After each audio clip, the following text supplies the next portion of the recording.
नमस्कार दोस्तों, मैं हूं विकास कुमार और आप देख रहे हैं पॉलिटिकल साइंस सेक्शन। दोस्तों, पश्चात राजनीति विचारकों की श्रृंखला में आज हम लोग बात करने वाले हैं अरस्तू की। तो आइए जानते हैं इस वीडियो में अरस्तू के जीवन परिचय को।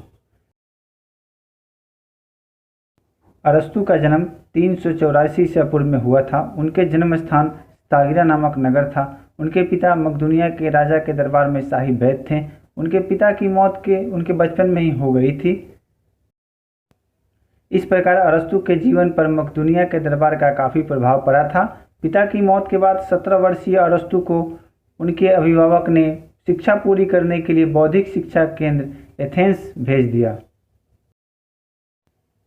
वहां वे 20 वर्षों तक प्लेटो के साथ शिक्षा प्राप्त किए।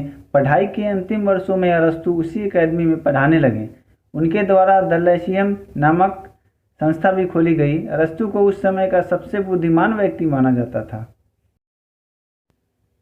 जिसकी प्रशंसा स्वयं उनके गुरु भी करते थे। अरस्तू की गिनती उन महान दार्शनिकों में होती है जो पहले इस तरह के व्यक्ति थे जो परंपराओं पर भरोसा न करके किसी भी घटना की जांच के बाद किसी नतीजे पर पहुंचते थे। ये उनकी खूबी थी। 347 ईसा पूर्व में प्लेटो के निधन के बाद अरस्तू ही अकादमी के नेतृत्वकारी अधिकारी थे, परंतु किसी कारणवश प्लेटो की शिक्षाओं से अलग होने के कारण उन्हें यह अवसर नहीं दिया गया। एतानियस के मित्र शासक हिमराज के निमंत्रण पर अरस्तू उनके दरबार में चले गए और वहां वह 3 वर्षों तक रहे। इस दौरान उन्होंने राजा की भतीजी हिल्पिश नामक महिला से विवाह कर लिया। अरस्तू की ये दूसरी पत्नी थी। उससे पहले उन्होंने पिथियस नामक महिला से विवाह किया था, जिसके मौत के बाद उन्होंने यह दूसरा विवाह किया। इसके बाद उनके पत्नी से निकोमैक्स नामक पुत्र का जन्म हुआ।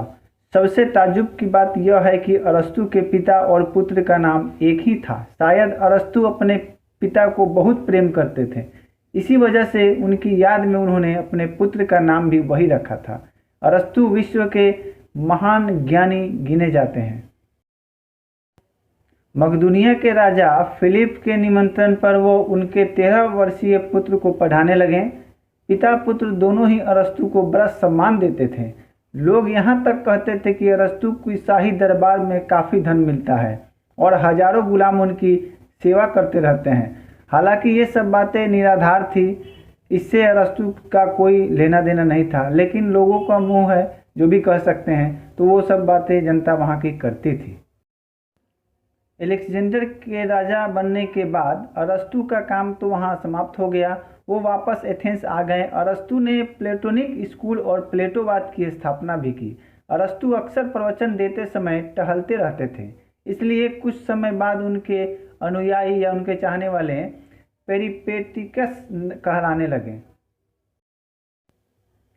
अलेक्जेंडर की मौत के 1 साल बाद ही 62 वर्ष की उम्र में उनकी भी मृत्यु हो गई। इस तरह अरस्तू महान दार्शनिक प्लेटो के शिष्य और सिकंदर के गुरु बनकर इतिहास के पन्नों में महान दार्शनिक के रूप में अमर हो गए। तो ये दोस्तों, ये थी अरस्तू की कुछ जीवन से जुड़ी बातें। मुझे आशा है यह वीडियो आपको पसंद आया होगा। अगर पसंद आए तो इसे लाइक व शेयर करना नहीं भूलें और हमारे चैनल को सब्सक्राइब कर लें ताकि इस तरह की जानकारीपूर्ण वीडियो आप तक पहुँचती रहे। वीडियो देखने के लिए आप सभी का बहुत बहुत धन्यवाद।